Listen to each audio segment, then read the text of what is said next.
Subscribe কৰিব আমাৰ channel জ্ঞান আৰু কাষত থকা ঘণ্টা বাটনত দবাই দিব যাতে সকলো ধৰণৰ নটিফিকেশ্যন আপোনালোকে পাই থাকে।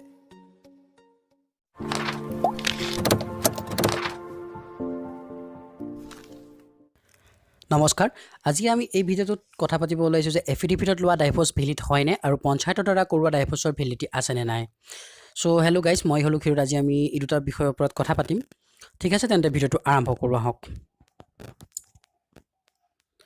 প্ৰথমে মই ডাইভৰ্চৰ যিকেইটা ৰুল আছে সেইকেইটাৰ বিষয়ে জনাই দিওঁ। তাৰপাছত ডাইভৰ্চ বা এনেধৰণৰ যিয়ে প্ৰশ্ন আপোনাৰ মনত উদয় নহওক কিয় সকলো ধৰণবোৰ প্ৰশ্ন আপোনাৰ ক্লিয়াৰ হৈ যাব।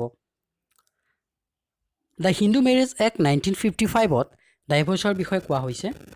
ডাইভৰ্চ দুই প্ৰকাৰৰ হোৱা দেখা পোৱা যায়। প্ৰথম হৈছে এটা মিউচুৱেল আণ্ডাৰষ্টেণ্ডিঙৰ দ্বাৰা যিটো ডাইভৰ্চ, যিটো পাৰস্পৰিক বুজাবুজিৰ দ্বাৰা জৰিয়তে যিটো ডাইভৰ্চ হয়। আনটো হৈছে ছিংগল পাৰ্টিৰ দ্বাৰা ডাইভৰ্চ। যদি কোনো পতি পত্নীয়ে পাৰস্পৰিক বুজাবুজিৰ জৰিয়তে ডাইভৰ্চ ল'ব বিচাৰে তেন্তে তাৰ বাবে তেওঁলোকে মিউচুৱেলি এখন পিটিশ্যন চিভিল কোৰ্টত দাখিল কৰিব লাগিব আৰু তাৰ পাছত কোৰ্টে 6 মাহৰ তেওঁলোকক সময় দিব বিচাৰ বিবেচনাৰ বাবে। আৰু যদি সেই 6 মাহৰ ভিতৰত তেওঁলোকৰ বিচাৰ সলনি নহয় তেন্তে কোৰ্টে 6 মাহৰ পাছত তেওঁলোকক ডিক্ৰী প্ৰদান কৰিব।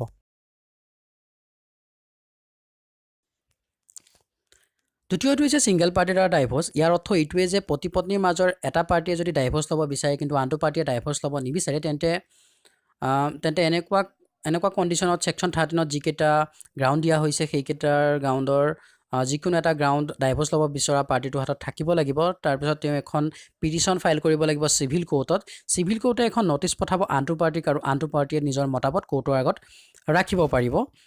যদি কোৰ্টে ভাবে যে যিকেইটা গ্ৰাউণ্ড কোৰ্টৰ আগত ৰখা হৈছে ডাইভৰ্চৰ কাৰণে সেইকেইটা ভেলিড হয় তেন্তে কোৰ্টে ডাইভৰ্চৰ ডিগ্ৰী প্ৰদান কৰিব, অন্যথা ডাইভৰ্চৰ যিখন পিটিশ্যন আছে সেইখন ৰিজেক্ট কৰি দিব।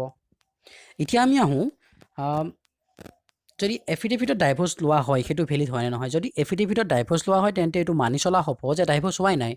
যদি কোনো পতি পত্নীয়ে ডাইভৰ্চৰ কাৰণে এফিডেভিটৰ জৰিয়তে ডাইভৰ্চ লয় তেন্তে এইটো ধৰি চলা হ'ব যে তেওঁলোকৰ ডাইভৰ্চ হোৱা নাই। ইয়াৰ পাছত যদি পতি পত্নীয়ে নিজৰ যিকোনো এজনে যদি ছেকেণ্ড মেৰেজ কৰে তেন্তে এইটো ক্ৰাইমত পৰিব। এনেদৰে কিছুমান গাঁৱত দেখা পোৱা যায় যে পঞ্চায়তে হাজবেণ্ড আৰু ৱাইফৰ মাজত ডাইভৰ্চ কৰাই দিয়ে। এটা কথা সদায় মনত ৰখা উচিত যে অকল কোৰ্টৰ জৰিয়তেহে ডাইভৰ্চ ভেলিড হয়, তাৰ বাহিৰে ডাইভৰ্চ বা কোনো অন্য উপায় নাই। ডাইভৰ্চ এফিডেভিট বা পঞ্চায়তৰ দ্বাৰা লোৱা ডাইভৰ্চৰ ভেলিডিটি নাথাকে। এনেদৰে যদি ডাইভৰ্চ লয় তেনেহ'লে এইটো মানি চলা হ'ব যে তেওঁলোকৰ মাজত কোনো ধৰণৰ ডাইভৰ্চি হোৱা নাই। আজি আমি এই ভিডিঅ'টোত জানিলোঁ যে ডাইভৰ্চ কেনেদৰে ল'ব পৰা যায় আৰু এফিডেভিট বা পঞ্চায়তৰ দ্বাৰা কৰা ডাইভৰ্চৰ ভেলিডিটি আছেনে নাই। ঠিক আছে, আজিলৈ ইমানেই। ধন্যবাদ। যদি ভিডিঅ'টো ভাল লাগে লাইক কৰিব, শ্বেয়াৰ কৰিব আৰু চেনেলটো ছাবস্ক্ৰাইব কৰি দিব। ধন্যবাদ।